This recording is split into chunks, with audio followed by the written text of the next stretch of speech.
tratamiento de las infecciones odontogénicas. En esta ocasión vamos a ver el manejo quirúrgico con los distintos tratamientos que podrían ser coadyuvantes o ayudarnos en el tratamiento de infecciones de origen odontogénicas, lo cual consiste en una serie de procedimientos que podrían ser utilizados individualmente o colectivamente. Vamos a iniciar nuestro índice con la selección de la anestesia. ¿Qué fármacos antimicrobianos son los más comúnmente utilizados? ¿Qué líneas para producir la incisión a nivel extraoral o incisiones tanto intra como extraorales? ¿Cuáles son los instrumentos más adecuados o apropiados para llevar algunos de los procedimientos de tratamiento de las infecciones de origen odontogénico? También toma de cultivo, que podría ser por medio de un hisopo o una jeringa, y los tratamientos que van desde endodoncia, debridamiento, drenaje o exodoncia, y la presentación de un caso clínico. El objetivo es conocer aquellos tratamientos frecuentemente utilizados para los procesos infecciosos de origen odontogénico. La selección de la anestesia.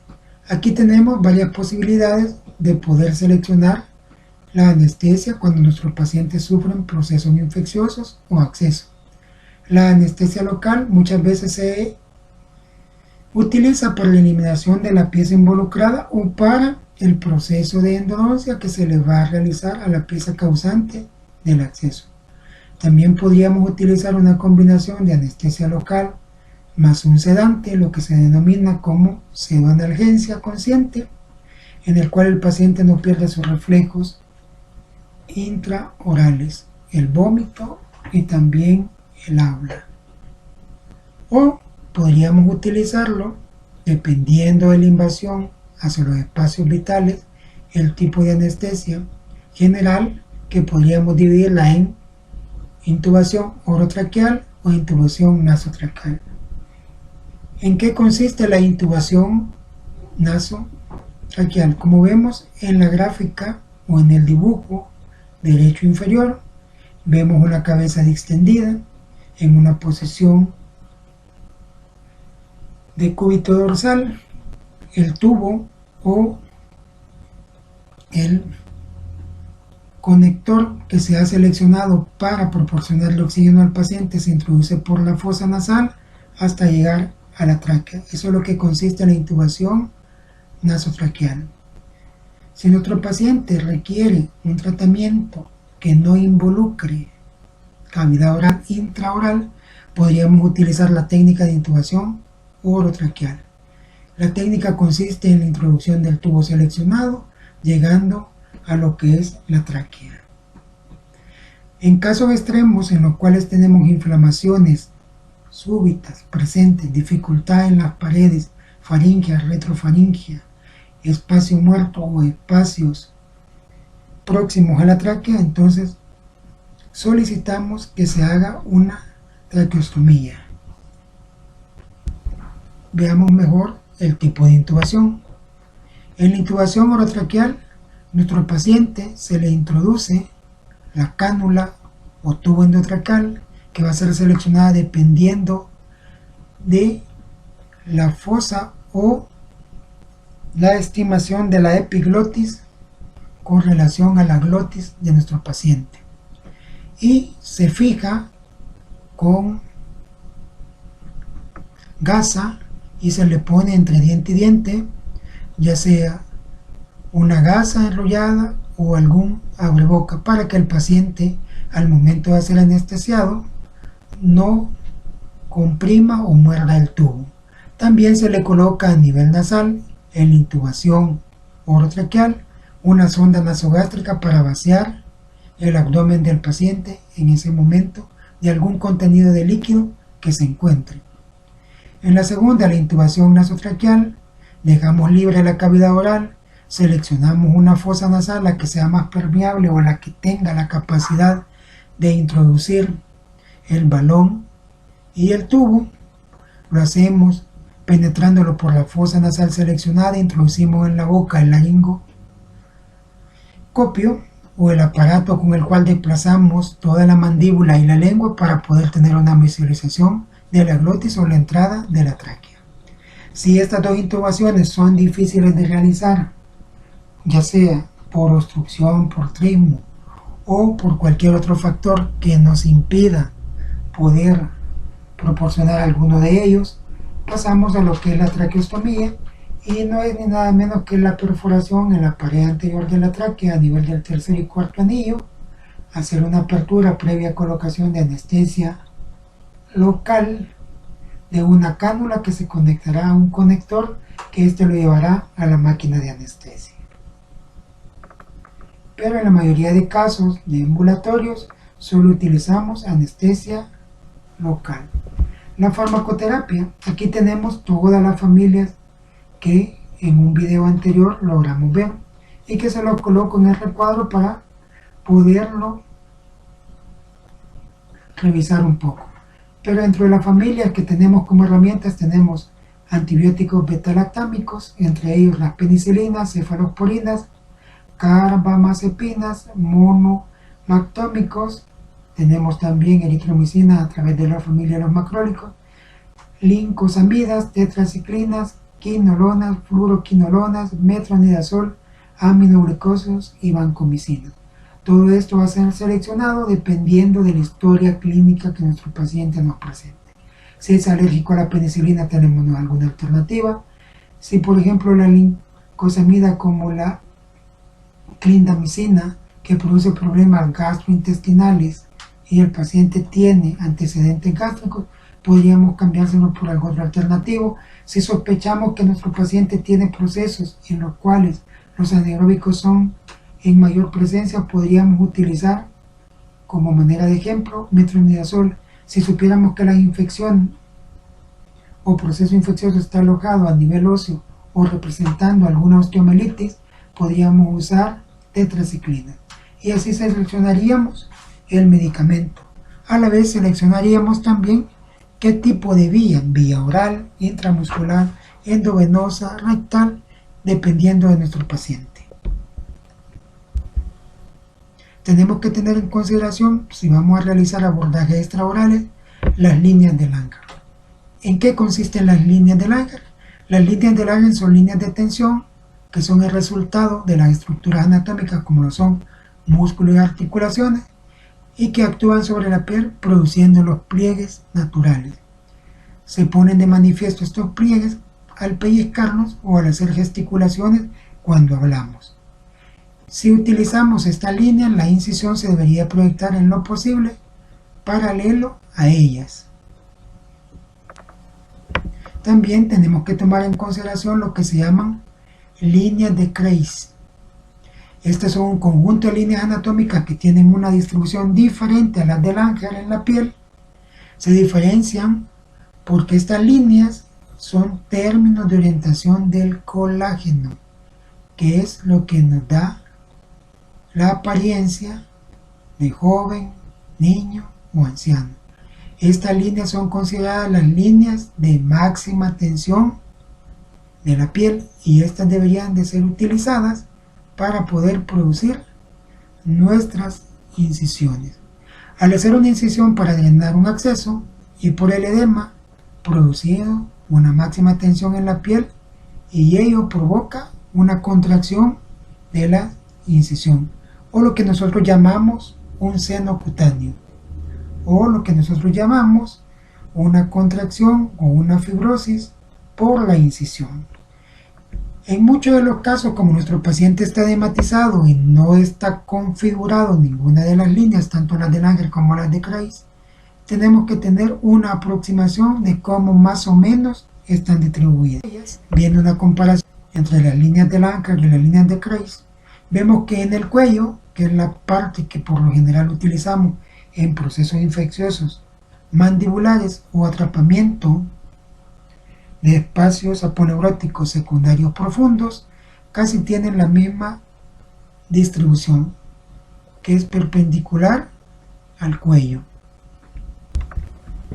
Tendríamos que recordarnos también de algunas estructuras anatómicas importantes que están presentes en cabeza y cuello, como lo son la región frontal, la región parietal, la región occipital, la región temporal, la región auricular, la región mastoidea. En algunos casos, cuando las infecciones son a nivel del maxilar superior, son muy importantes identificarlas.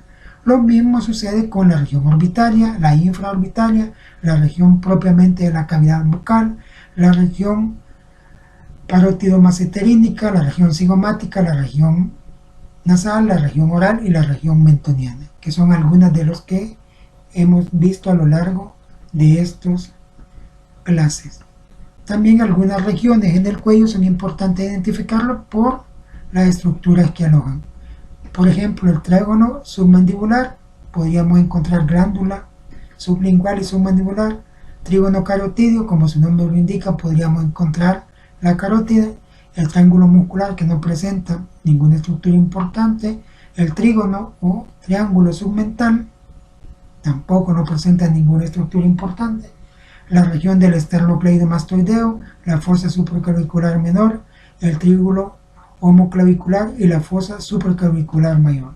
Todas ellas son importantes cuando se dan procesos infecciosos más allá de los espacios superficiales o las estructuras que han generado. También vemos una vasta anastomosis tanto de venas como arterias, así como la glándula parótida, presentes a nivel de cabeza y cuello. Pero las incisiones que realizaremos a nivel cutáneo deben de seguir los pliegues naturales de la cara, por eso es mejor indicado las líneas del ángel. También tenemos que tener precaución con las estructuras anatómicas cercanas, y como lo muestra aquí el dibujo, tenemos uno marcado con la letra A, que significa región submental, región submaxilar o submandibular, región del ángulo de la mandíbula y región antero-superior del esternocleidomastoideo, dependiendo hacia dónde esté el proceso infeccioso. Entre algunas vías de abordaje o incisiones, en esta vista que tenemos frontal en la imagen A y vista lateral en la imagen B, podemos destacar algunas incisiones. Por ejemplo, una incisión cutánea llamada parotidia, que está en la parte inferior del pabellón auricular. Otra incisión, subángulo mandibular o mandibular, que está presente con el número 2. Número 3, una submaxilar alta o una submaxilar baja con el número 4, que la podríamos hacer en forma semicircular, o una incisión submandibular horizontal, así como una incisión superior a la oreja o al pabellón de la oreja, denominada incisión temporal oblicua. Como lo vemos, la 1, la 2, la 3 y la 5 podían seguir los pliegues naturales de las líneas del ángel. A la vez también podemos decir que coinciden con las de Kreis. Y en el cuarto podemos ver una incisión de tipo oblicua, pero siempre siguiendo la orientación de las líneas de Kreis. Y en la temporal oblicua vemos que es semicircular, dirigida al contorno orbitario. Si lo hacemos a nivel inferior, como en la imagen A del lado izquierdo, vemos qué tipo de incisión podríamos hacer a nivel del espacio submentoniano. Podríamos trazar una incisión en línea media o en la parte más anterior, en el borde inferior de la mandíbula, una incisión oblicua, o en la parte más posterior una oblicua invertida. En la imagen B tenemos una incisión a nivel submaxilar, que podría ser submaxilar alta, y una a nivel parotidio que la habíamos identificado en el lóbulo de la oreja y en la parte posterior de la rama ascendente de la mandíbula. Las incisiones también son intraorales y deben de cumplir tres requisitos. Deben tener suficiente diámetro, deben ser prácticas y cómodas para poder introducir algún instrumento y deben de formar el componente estético si se realiza a nivel extraoral. Si la incisión es a nivel intraoral, es suficiente con 1 centímetro. Pero si lo hacemos extraoral, lo ideal sería entre 1, máximo 2 centímetros para poder hacer nuestro abordaje. Aquí tenemos otro ejemplo de incisiones con la figura A superior izquierda. Es una incisión en un abordaje endobucal del espacio mentoniano. Así como lo podemos hacer extraoral, lo podemos hacer intraoral. En la imagen B también vemos 2 incisiones a nivel del espacio submentoniano, pero en esta ocasión por la vía extraoral. Y las gráficas con la letra C son debridamientos extrabucales de un acceso del espacio paramandibular, que ese también lo podemos hacer intra o extraoral. Al utilizar las líneas de Kreis, como en este ejemplo, que el paciente presenta un proceso axedado inflamatorio de origen dentario en la región submandibular izquierda, vemos también en la imagen superior derecha, donde ya tiene colocado su dreno y fijado, vemos que la lesión está alejada del punto de incisión a nivel del cuello.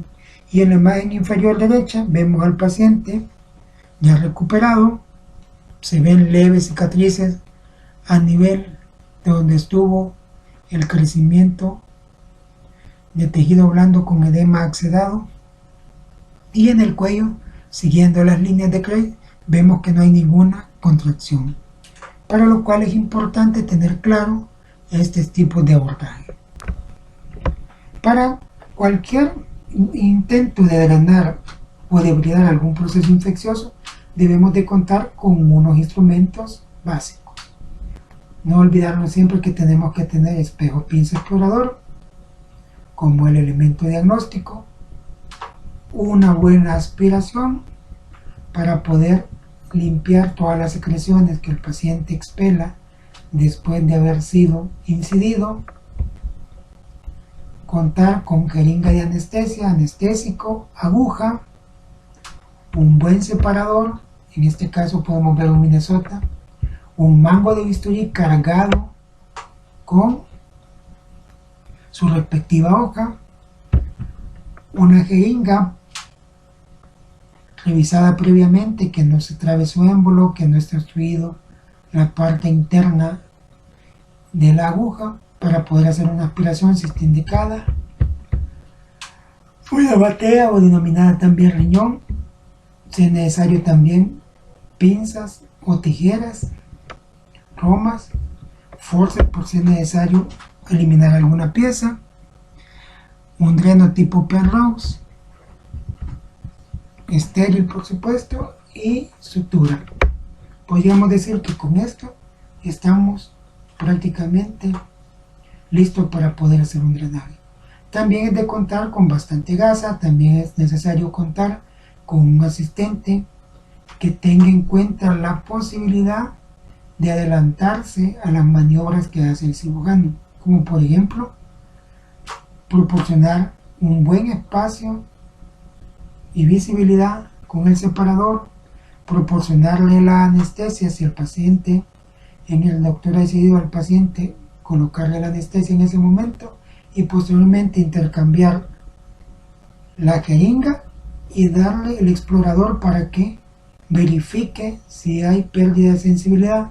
Si lo hay, que coloque el bisturí con su hoja directamente sobre la lesión, que incida, y hay que estar listo con la aspiración, o en el caso del riñón en la parte extraoral. ¿Por qué debemos de tener en cuenta la toma de cultivos de secreciones? Aquí tenemos dos herramientas. Por ejemplo, la punción para obtener secreciones.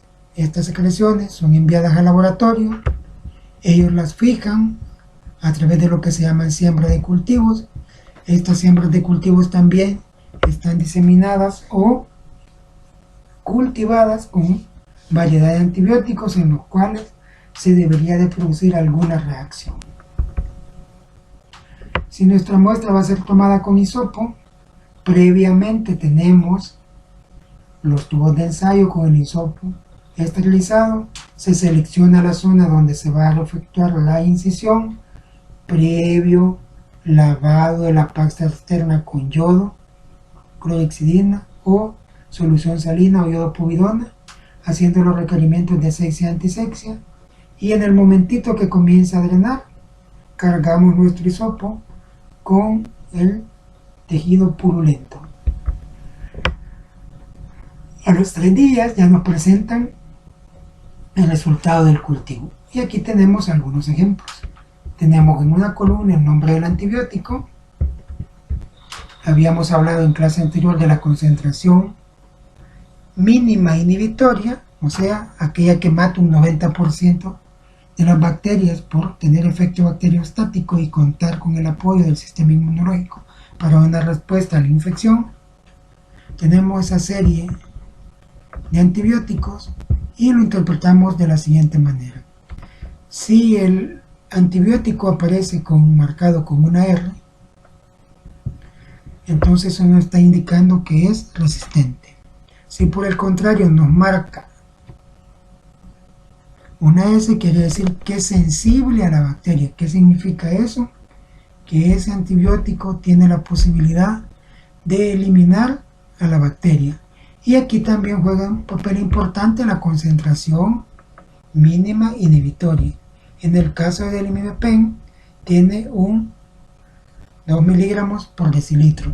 Y si tomáramos de ejemplo la colecistina, que también es sensible o puede combatir esta bacteria, tiene 0.25. Si nos vamos y vemos a la amikacina, que tiene 8 miligramos por decilitro de concentración mínima inhibitoria y es sensible o puede combatir a la bacteria, o si vemos que el cotrimazol, que tiene 2 entre 38, o sea, desde 2 miligramos a 38 y es sensible, podríamos también seleccionarla. Pero en todo caso seleccionaríamos aquella que tiene la mayor concentración mínima inhibitoria según el resultado del cultivo. En este caso sería la amikacina. Y cuando nos marca con una I mayúscula, eso quiere decir que es indeterminado.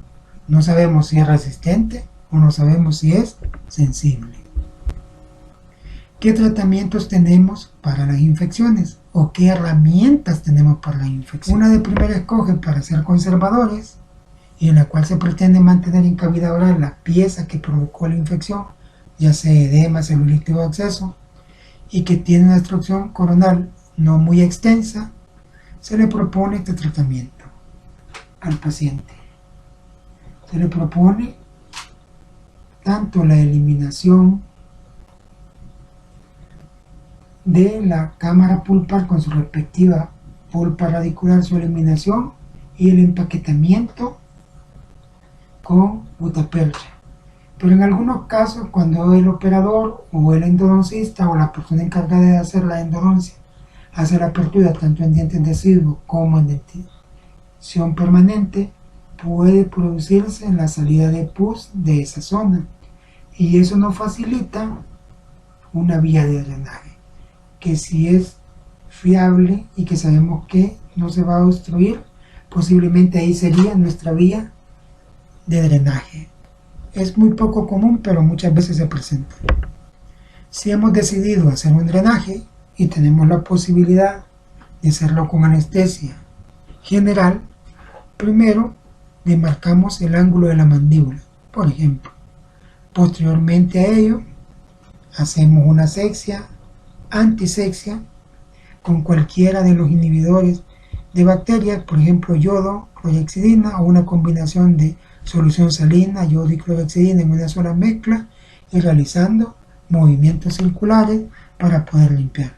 Una vez producida la asepsia y la antisepsia, colocamos la anestesia de tipo local, exactamente donde queremos hacer la incisión. Una vez incidida la piel o la mucosa oral, con el bisturí procedemos a utilizar la pinza hemostática o la pinza mosquito para poder hacer lo que llamamos un desbridamiento. Cuando ya hemos logrado penetrar y hemos roto algunas capas, se produce el drenaje de algunas secreciones. Aquí también podemos apoyar a este acceso haciendo lo que se llama un drenaje de presión manual para poder seguir extrayendo o sacando ese líquido. Una vez eliminada la mayor cantidad de secreciones purulentas, procedemos a lavar la cavidad, a inflamarla con clorhexidina, yodopovidona o solución salina. La idea es sacar todos los detritus y todas las posibles bacterias que aún se encuentran alojadas. Eso se le llama lavado de cavidad. Pero si aún tenemos duda de que no hemos limpiado todo, también podemos hacer un debridamiento introduciendo la gasa en la incisión que se efectuó, haciendo movimientos circulares y limpiándolo.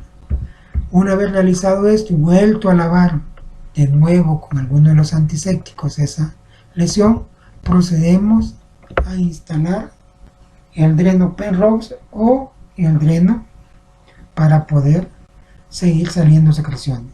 En nuestro medio por lo general no contamos con dreno, pero sí contamos con guantes de látex en el cual se le puede cortar uno de sus dedos, producir un corte en la parte más anterior de ese dedo para poder hacer como una especie de tubo o de dreno.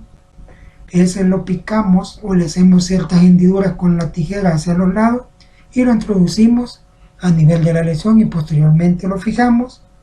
Colocamos un apósito dándole las indicaciones al paciente de que asista a su curación cada 2 días en unidad de salud. Si espontáneamente ha roto el acceso o ha drenado, o si al hacer nosotros la incisión ha drenado, pero tenemos duda de que haya contenido o residuos de algún otro material, procedemos a hacer un debridamiento mecánico. Este debridamiento consiste en eliminar tejido muerto o tejido dañado en la herida o en la incisión que acabamos de hacer. Y esto lo podemos hacer con cirugía, con la terapia de tratamientos químicos.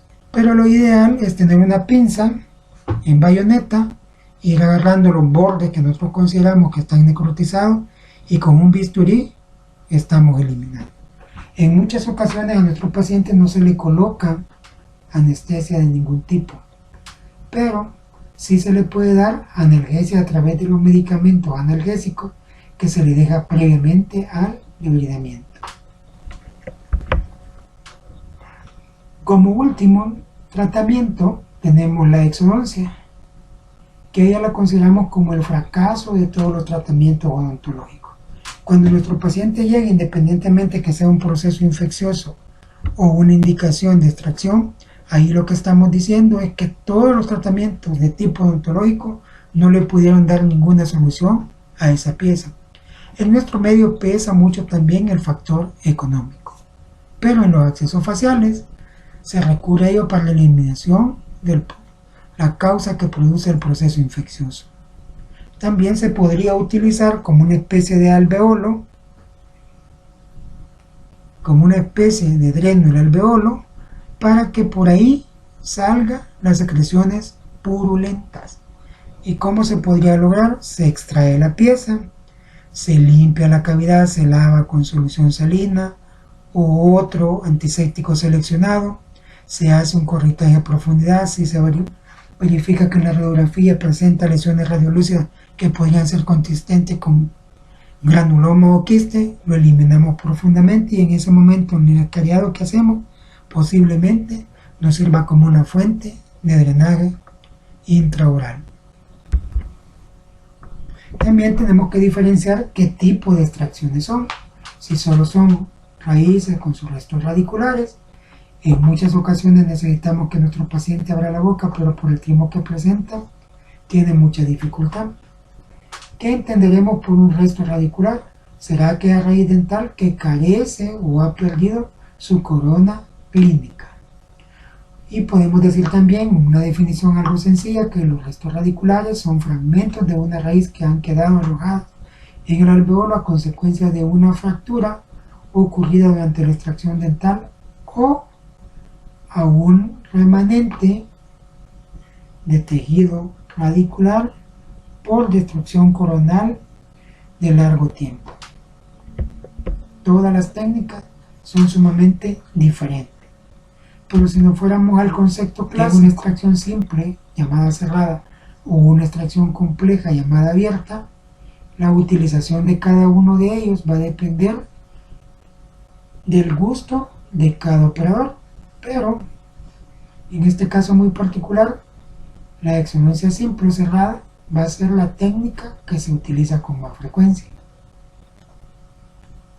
Es aquella que se piensa en primer lugar para casi cualquier extracción. Las técnicas de extracción mediante fuerza que requieren gran fuerza, la cual deben ser controladas. Si nos vamos a aquellas exodoncias complejas o abiertas, estamos hablando de extracciones quirúrgicas de un diente erosionado, que es una etapa que no debe de preservarse por una situación extrema. El uso prudente de la técnica de extracción abierta puede ser más conservador y causar menos daño de movilidad que la operatoria o la extracción de tipo cerrada o exodoncia simple. Y podemos decir que la técnica correcta para cualquier situación llevaría a una extracción atraumática. La técnica errónea suele dar lugar a una exodoncia excesivamente traumática y prolongada en tiempo. Un ejemplo más completo sobre la toma de cultivo y a la vez colocación de dreno previo o posterior al drenaje. Procedemos a la asepsia antisepsia, pudiendo colocar previamente anestesia local o realizarlo normalmente sin ella. En la segunda imagen del lado derecho, aspiramos el contenido con presión negativa constante y al no poder aspirar más contenido, liberamos la presión y extraemos en su totalidad la jeringa. Pero en este caso vamos a hacer una excepción, que es la parte del cilindro de la jeringa. Y dejamos también la aguja insertada. Esta aguja nos va a servir para guiarnos en cuanto a la profundidad a la que se encuentra el proceso infeccioso.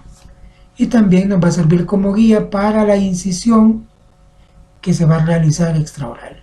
Una vez realizada la extracción, como en este caso vemos que la herida es bien pequeña, no cumple los 2 centímetros, eso va a depender de la habilidad que ha ganado el operador. Pero luego de proceder a debridar con una pinza roma y romper los tabiques y comenzar a drenar, se le ayuda al paciente a que siga fluctuando o que siga saliendo ese contenido con una presión de tipo digital. Evacuamos siempre contenido purulento, proyectamos poner nuestro dreno y al colocarlo debemos de fijarlo con sutura. Una vez colocado el dreno, previo lavado de la cavidad, como lo hemos dicho en el orden anterior, debridamos un poquito con la gasa, se fija el dreno con sutura no reabsorbible y luego se cubre con apósito estéril. Pero la pregunta es, ¿qué hacemos con el material que fue extraído previamente con aguja? Mandarlo a un estudio micropatológico. Eso lo logramos enviando la muestra. Previamente debe ser rotulada y esta rotulación debe consistir en el nombre del paciente, número de expediente, qué tipo de secreción ha tomado o qué tipo de fluido ha tomado, y eso junto al reporte de cultivo se envía al laboratorio clínico para que lo procesen y a los 3 días tenemos la respuesta de este medicamento. Pero previo a ello, antes de confirmarlo a través de algo por escrito, tenemos que dejar que nuestro paciente circule tranquilamente o iniciar su tratamiento de medicamento antibiótico empírico antes de tener la respuesta de procesos infecciosos muy precisos en cabeza. Aquí tenemos Comenzaremos con el primero, pericoronaritis. Vamos a dar una definición, una etiología, cómo incide en los niños, su localización, algunas características clínicas, algunos diagnósticos diferenciales y lo que nos ha traído a esta clase, qué tratamiento le voy a dar. Pericoronaritis es una reacción inflamatoria aguda o subaguda alrededor de un diente erupcionado o parcialmente erupcionado o impactado. En este caso son terceras molares. Esta patología no es muy común en el niño.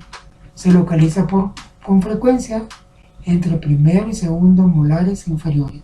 Entre algunas de las características que presenta es encía inflamada con dolor severo, con edema, sabor desagradable, ulceración, trismo, tiende a formación de abscesos, fiebre de baja intensidad y ganglios inflamados o linfoadenopatías regionales. ¿Qué diagnósticos podría tener en mente? Gingivitis herpética, gingivitis ulceronicotrinante, absceso periodontal o úlcera aftosa. ¿Qué tratamiento le tendríamos que dar si está en fase aguda? Enjuagatorios bucales, antisépticos, antibióticos como los que mencionamos anteriormente. Si hay sintomatología general, remoción quirúrgica de la encía que cubre el diente o exudación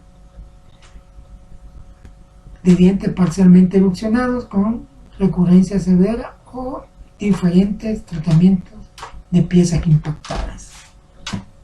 Pasamos al segundo ejemplo. Es la diseminación de un proceso infeccioso edematoso inflamatorio agudo de los tejidos faciales. ¿Quiénes lo podrían producir? ¿Qué etiología tiene?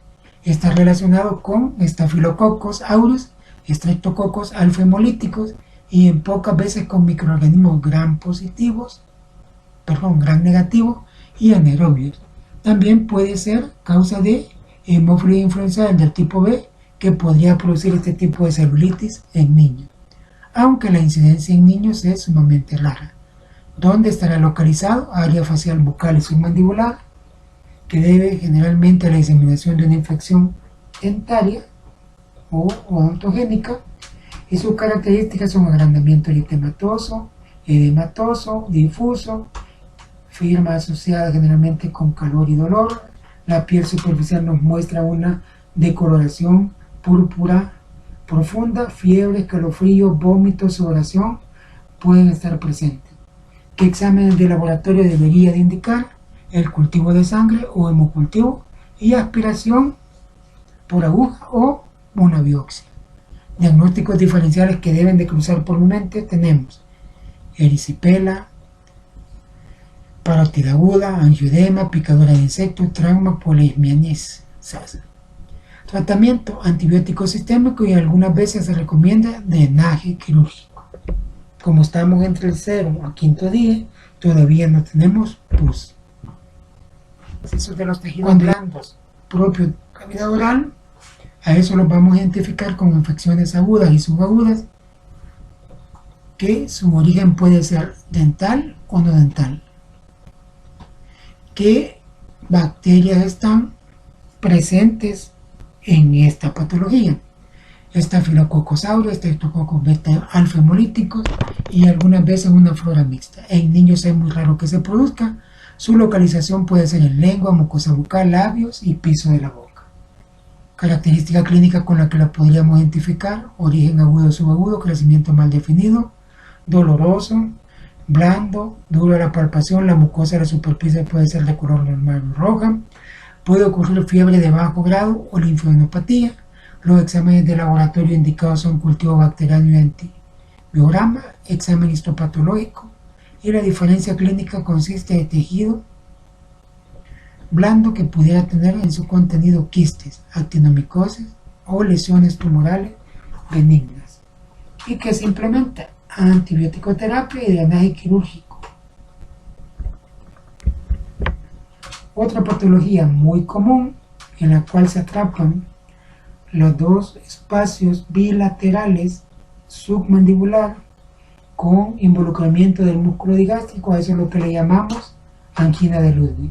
Pero la angina de Ludwig no es más que una celulitis aguda y agresiva de instauración y diseminación rápida que afecta a los espacios células paneuróticos. Estamos hablando sublingual, mental y submaxilar que podrían estar involucrados de forma bilateral.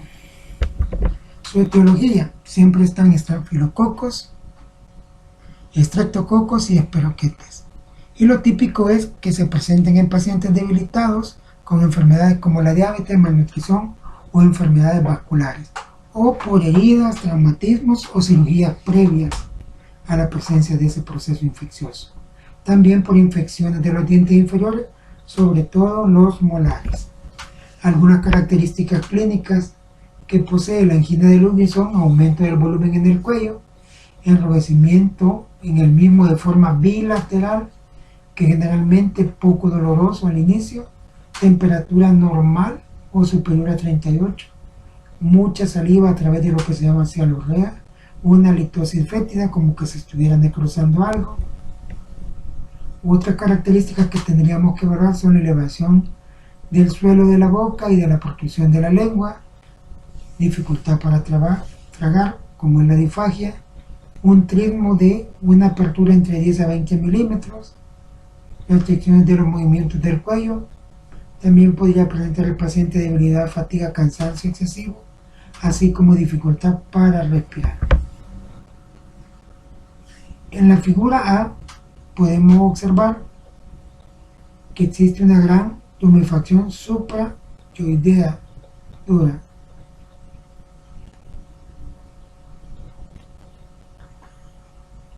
También podemos decir que dentro de la boca podemos encontrar elevación del piso, así como edematización de los bordes de la lengua, así como pérdida de la sensibilidad.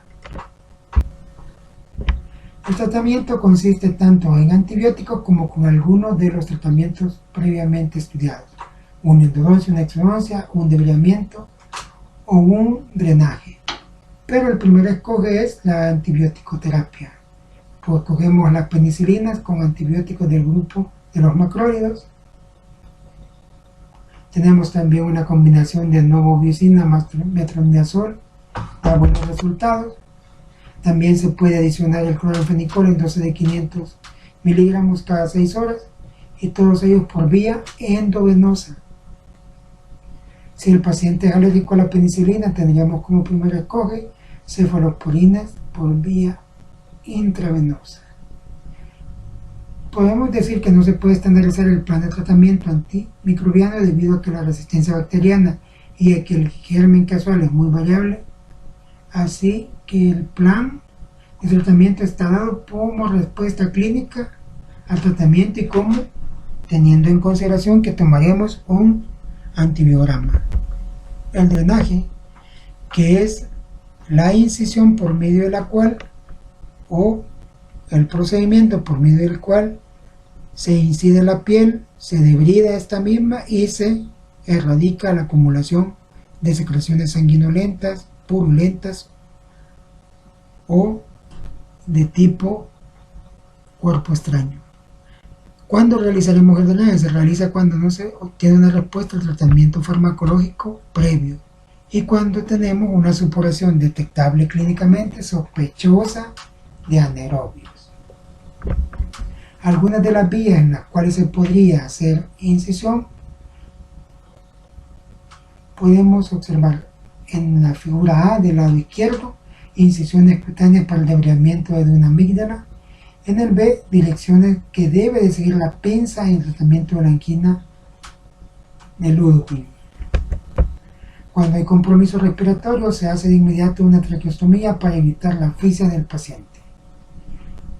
Una vez que se haya pasado de la fase crítica a la aguda de la infección, se debe hacer la exodoncia del diente casual, pero nunca antes de que sea contrarrestado el proceso infeccioso. ¿Qué complicaciones nos podría traer la angina de Ludwig? Bloqueo de las vías respiratorias, sepsis, que es un transporte a través de todo el torrente sanguíneo de bacterias a todos los órganos del cuerpo, o estado séptico debido a la baja de presión y a la enfermedad común. Podríamos decir que el shock séptico es la culminación de todas las bacterias que están retenidas a nivel del torrente sanguíneo y alojadas en algunos órganos. El siguiente caso clínico nos muestra una lesión a nivel de tercio medio de mi cara derecha. Radiográficamente se observa un canino retenido, un canino también a nivel del seno maxilar, una pieza retenida Mesio-Den en medio de 1,1 y 2,1, y se ve la opacificación del seno y el paciente presenta un aspecto a león. Este es un caso que trabajó el doctor Melende en la Facultad de Odontología. Como podemos ver en una vista frontal, paciente con proceso edematoso. Si se le toma una vista lateral, tenemos la imagen de un león o imagen canina, que es característica de los procesos infecciosos. Intraoralmente solo vemos algunas malposiciones. Vemos también la separación del diastema. Si lo vemos por la parte superior, vemos que el tercio de mi cara derecho sí está asimétrico con relación al lado izquierdo, y si lo hacemos desde la parte inferior, tomándolo desde el mentón hacia la parte más superior de la cabeza, podemos ver un abultamiento y desplazamiento de la fosa nasal derecha. Como esto es un trabajo en conjunto, se llama al patólogo. El patólogo solicita, toma a través de una punción con aguja y se proceden a realizar. Ahí tenemos en la imagen del lado derecho superior, cuando se le está introduciendo la aguja con su respectivo cilindro.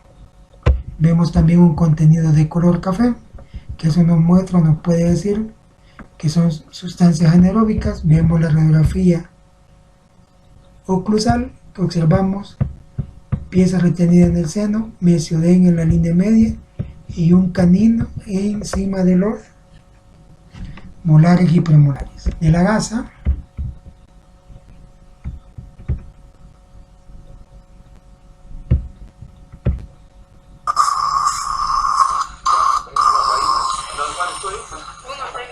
se está verificando que no haya sangrado y el doctor comienza en este momento a introducir una gasa embebida o empapada de bálsamo, la cual permanecerá en la cavidad. Se va introduciendo con sumo cuidado un empaquetamiento de posterior a anterior. ¿Qué quiere decir eso? Que se tiene que llenar completamente. ¿Por qué no se cerró completamente esta cavidad? Primero, porque se eliminó la pieza retenida en el seno. Segundo, se eliminó el canino próximo a los premolares, pero se deja el Mesio-Den, debido a la alta probabilidad de que haya una pérdida de la premaxila debido al enrosamiento de las tablas corticales. Seguimos viendo que está empacando. Introduce, se oye una leve intolerancia de nuestro paciente, pero se continúa empacando completamente.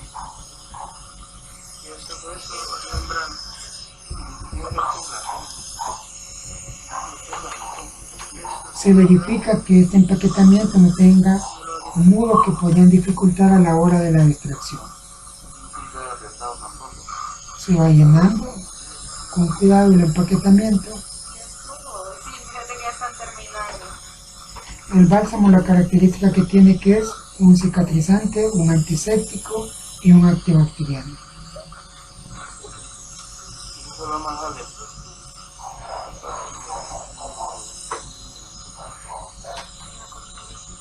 Se presiona firmemente para no tener ninguna dificultad que lo pueda desplazar.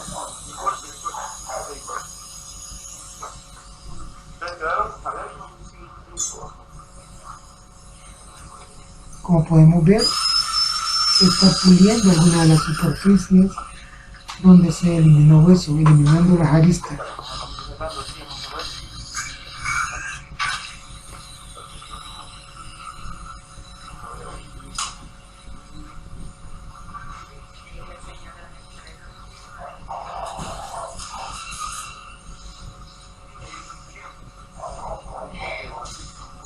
Vemos que el doctor está colocando unas compresitas como una especie de hemostático, pero también tiene que dejar un dreno por donde tiene que salir el empaquetamiento de gas.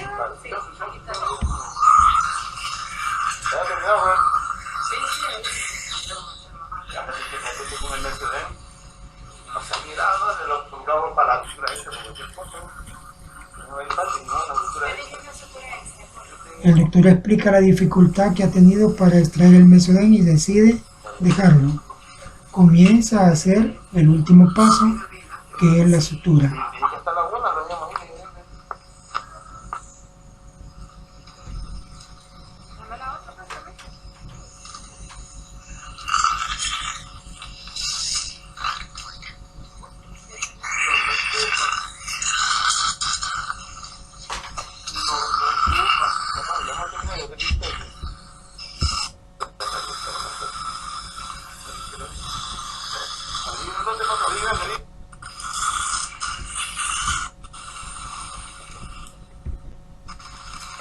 Vamos a adelantar un poco las imágenes para poder ver que se ha hecho la sutura. Una sutura con puntos separados para poder lograr una mejor aproximación de los bordes del tejido blando.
y se efectúa el retiro de la mecha o la compresa que se había dejado alojado en el seno maxilar. Se hace con sumo cuidado.